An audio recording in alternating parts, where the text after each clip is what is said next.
Doug Karsch, Scott Anderson, 97.1, 248-539-9797. Okay. Gator, on your show sheet today, you mentioned about Tarik Skubal. First, that the Mets traded for Freddie Peralta from the Brewers, which means the Mets might be done with any pursuit of Skubal if they ever were. They gave up a couple of their top, I think, number 3, number 5 prospects in their organization. Okay. So there's one suitor that you'd have to think. It's another suitor that's gone. Yeah. But you have a sneaky suspicion that somebody is going to get involved. Yeah, there's a team out there that hasn't done a whole lot. I mean, yes, they just signed somebody, but it's a re-signing. And when they re-signed Cody Bellinger and they got him at a reasonable price compared to what others are getting right now, I mean, they're paying him 30-something a year, 30-something million a year, but it pales in comparison to, say, Kyle Tucker. But the New York Yankees just haven't done much. And I'm wondering if the Yankees are just kind of, sitting back on, okay, everybody's doing what they're doing. You're adding this player, you're adding this player. We still have a good team. We're going to go into the season. We'll be healthy. We think we can do some stuff. And we haven't even started to deplete our minor league system. Maybe the Yankees are the team that ends up being the trading partner with the Tigers. Now, if not, then the Tigers might be in a situation where they're not going to be able to trade Tarik Skubal because everybody else is kind of exhausted what they're going to do. Are they going to want him as a rental player? Not as likely, but that'll be dictated by the trade deadline. But in terms of the offseason, I think the Yankees might still be a team to watch. Okay, so John Heyman, MLB Insider, MLB Network, New York Post, did a live stream yesterday. The topic of Skubal came up, and here is what he had to say.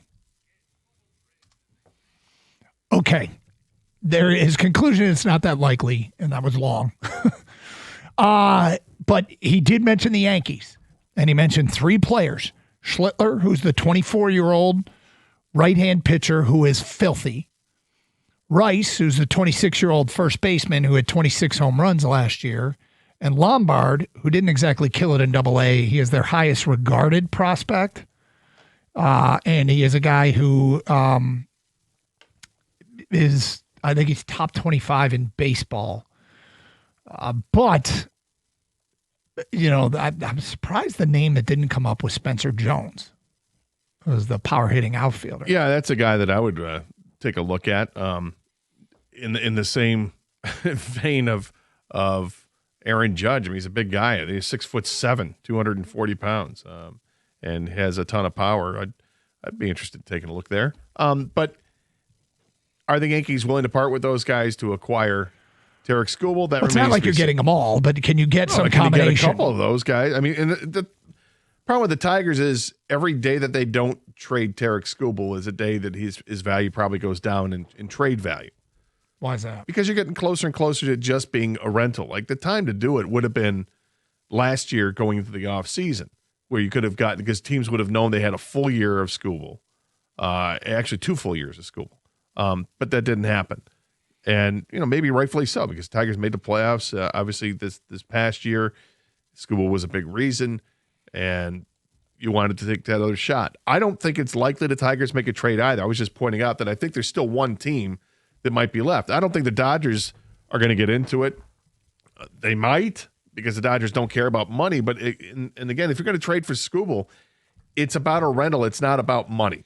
So that's what you have to take in if there's anything that the Dodgers have done, okay, with the absurdity of what their offseason has looked like, they have probably ratcheted up the intensity for the Yankees.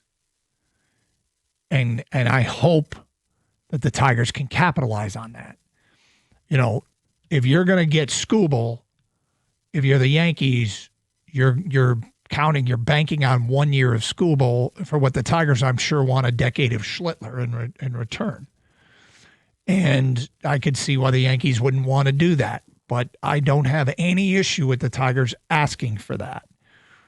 When you start talking about players, we're doing it with the Red Wings and the Pistons. You want to get better in the here and the now without taking away from the core that's helping you win, just for future assets. Would you do it if you could get him to part with Lombard and Spencer Jones? 2 top 100, and Lombard is 25th and Spencer Jones is 99th in baseball. Would you do it for those two as basically the prize coming back and maybe a major league arm that becomes a spare part for them? Would you do that?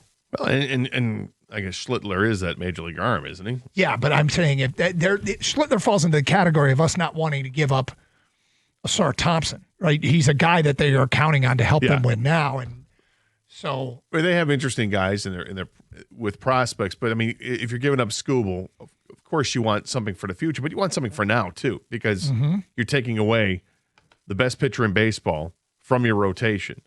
Which also, if the Tigers, because there's still some pitchers out there in free agency that they can have, that they can go out and sign, and it wouldn't cost a crazy amount of money. And the longer this goes on, the more I think that's got to be part of the plan. Can it be? To get signs one of these free agents to a 2-year contract, that second year being a mutual option or a team option or however they want to look at it. I mean, Zach Gallen is still out there. There's other pitchers that are still out there. I'm just Giolito. I'm just waiting for something else to happen. Well, this is where you get into sort of the bargain bin where you can get useful players. Those aren't even bargain bin guys. Well, I'm saying you can get them for cheaper later in free agency than you would. That's my point. You can save some money if you wait it out, and that seems to be right up their alley. Unfortunately, because they don't want to make any financial commitments for down the road. But Skubal, Yankees, you drew a possible straight line, and Heyman drew the same line. All right. And I hope it's a Dodger response. Hope the Dodgers have rattled the Yankees to caving to whatever the asking price is. Well, it never seems like the Yankees do things out of desperation. Like the Yankees are very calculated. They've always held their prospects close to the vest. I'd be curious to see if ever this trade goes down. If it does go down, I'm dying to see what the return is. 248-539-9797. All right, coming up next hour, we're going to open up the big old tub of pretzels at 12:35. It is Karsch and Anderson. Also, interesting announcement yesterday. I wonder if people will get on board with it. That at 12:18 on 97.1 The Ticket.